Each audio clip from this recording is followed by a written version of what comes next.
什么东西看得美，什么东西看得丑啊，综合了一些规则或者说条件给大家做参考。其实如果是我们这个10个条件呢，我们经常注意的话，你会发觉啊，你去照个相就会好看。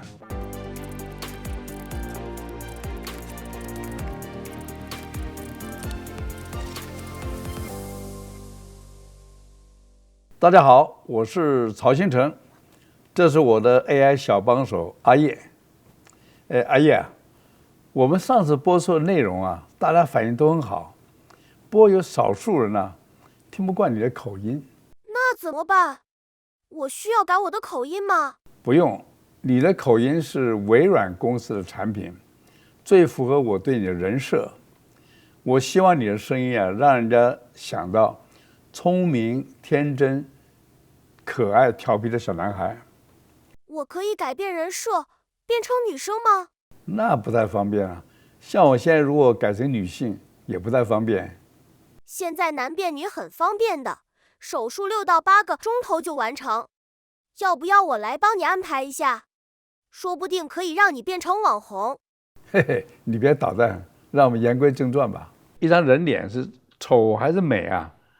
其实这个跟比例很有关系。大家看，我们现在这个有一个美女，我想这个大家都公认是美女嘛。可是呢，你看她把她这个五官呢比例上变一下，就没那么美了。所以我们知道说，一个画面美不美啊，跟比例有关系。下面这张图啊，是大家都知道的泰姬玛哈陵，是吧？这全世界最美的3大建筑之一啊。那么你看这个泰姬玛哈陵美在哪里呢？你看它是高度对称的。那如果说你看4个这个旁边这个4个钟楼啊，假如你左边拿掉了2个，只剩右边的不对称了，它美大概就大大的折损，是吧？所以这个对称是美感一个很重要的要素。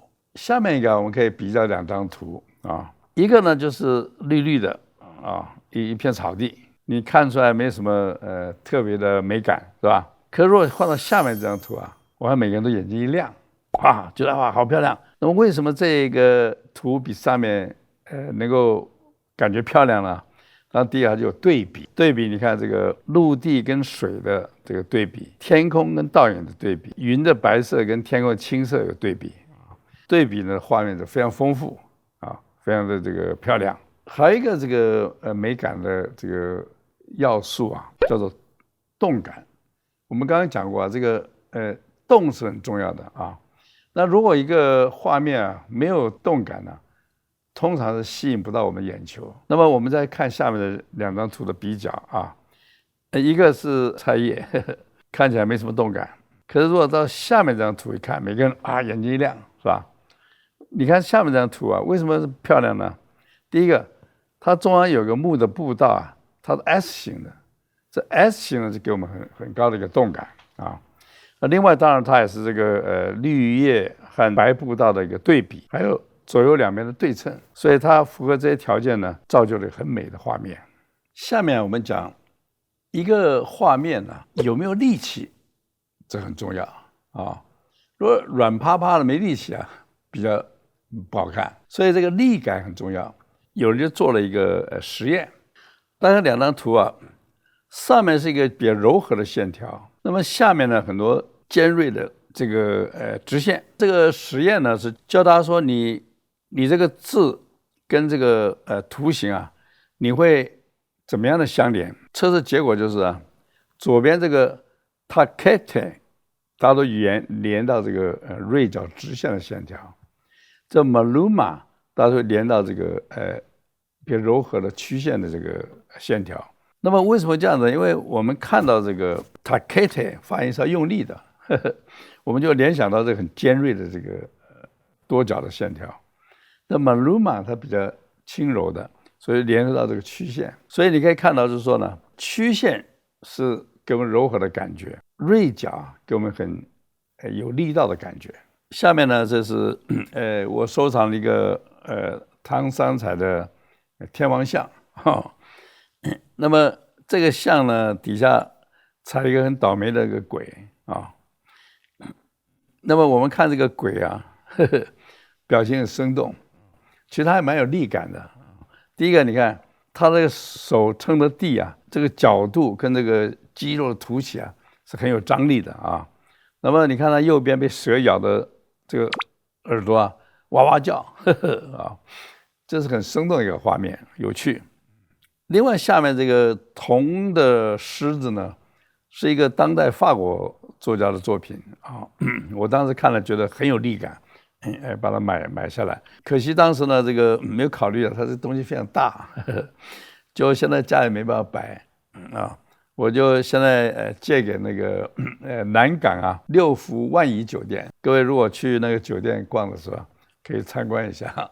下面我们讲这个造成一个东西美丑啊，很重要的一个是稳定感。大家请看这3个这个方形的图形啊，那么左边第一个、第二个你觉得很稳定，可是右边这个啊，外框是斜的，你觉得不稳定，那你这个不稳定会造成一个紧张感。下面这个图呢，大家都知道，也很多人去看过啊。这张图现在放在维也纳的这个艺术史博物馆啊，它是拉斐尔啊创作的很多的这个圣母圣子的中间的一个。我个人到这个维也纳这个艺术博物馆呢，看里面挂了像类似的这个圣母圣子的画呢很多，可是呢，一眼就会看到这幅。推敲的原因呢，就是这幅啊，它这个构图是超稳定的啊。你看，它这个耶稣圣子啊，跟那个十字架啊，构成一个三角形的很稳定的，整个画面用三角形产生一个稳定感。另外一个产生美感的一个要素啊，叫做韵律。很多人说这画很有韵律，那韵律什么意思呢？这是中国史前的一个陶器。你看所谓的韵呢，就是我们讲作诗作词啊，韵就是会重复出现的那个字母啊，或者是韵啊。那么重复出现的东西叫韵，有规律的出现叫律啊。所以你看这个呢，我们可以看到这个平行的线条重复的出现，那么弯曲的线条它也重复的出现啊，这让我们这个器型呢充满了韵律感。下面这个是中国西周中期的一个青铜器，一个壶啊，你也看到它这个把龙呢都把图案化啊，像波动化，然后这个龙之间呢有韵律的感觉啊，就是它有重复的出现，所以这个是一个相当成功的一个艺术作品。还有一个很重要的这个美丑的特点呢，就是看它够不够含蓄。那么含蓄什么意思呢？含蓄就是说这个作者啊表达了一部分，然后把其他一部分呢让观赏者来完成啊，这叫含蓄啊。比方说我们这个看小说啊，好的小说是什么？好的小说是作者呢，比方做了很多描写啊，可是让你啊有很多的空间，用自己的想象去把它补足啊，这种小说好看。那为什么有些这个好的小说啊，拍成电影啊，大家看了失望？为什么呢？因为电影啊，把一些东西啊，能含蓄的地方都拿掉了。那其实这一点来讲呢，我看那个像中国的评剧，是吧？它就很含蓄啊，不要拿一个这个胆子就当马啊，或者怎么样。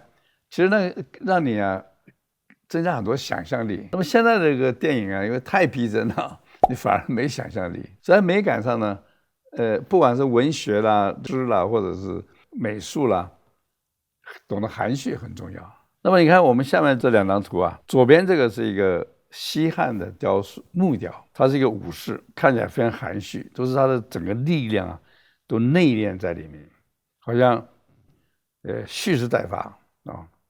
那么右边呢，右边不知道什么时候有一个这叫周仓的像，是吧？什么都露出来了，不含蓄，看起来实在是比较土气，是吧？另外这个在美学上很重要一点的就是要新奇。为什么要新奇呢？回到刚刚我们讲眼睛啊，眼睛看惯的东西啊，对他来讲没有好看的了，因为什么？它中间没有给你新的资讯因为眼睛一直在找这个资讯啊，他会注意这个没看过的、新奇的，老看过的他都不看了，跟青蛙一样，看到死苍蝇不看了。新奇很重要。大家知道这个中国美学大师啊，朱光潜，他写一本这个谈美啊，这里面他讲过一个，他说啊，这个新奇的地方都比熟悉的地方美。为什么这样子呢？其实这跟眼睛的特质有关系啊。熟悉的地方没有资讯了，我没兴趣了啊。我们喜欢看新奇的东西啊，所以在这个艺术上呢，创作很重要啊。你若是抄人家的，或者老是一个题材画个不停，失掉了新奇感啊，那你这个画就不是很高端了。以上呢，我就把这些什么东西看得美，什么东西看得丑啊，综合了一些规则或者说条件，这给大家做参考啊。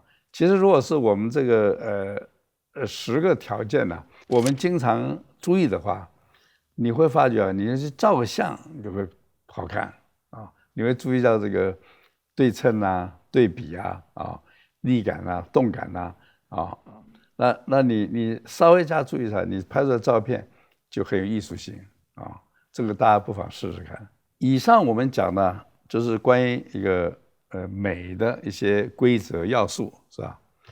可是大家晓得，美不等于艺术啊。那到底艺术是什么呢？我们下回再讲。谢谢大家。如果您喜欢我们的内容，请按赞、订阅、开启小铃铛。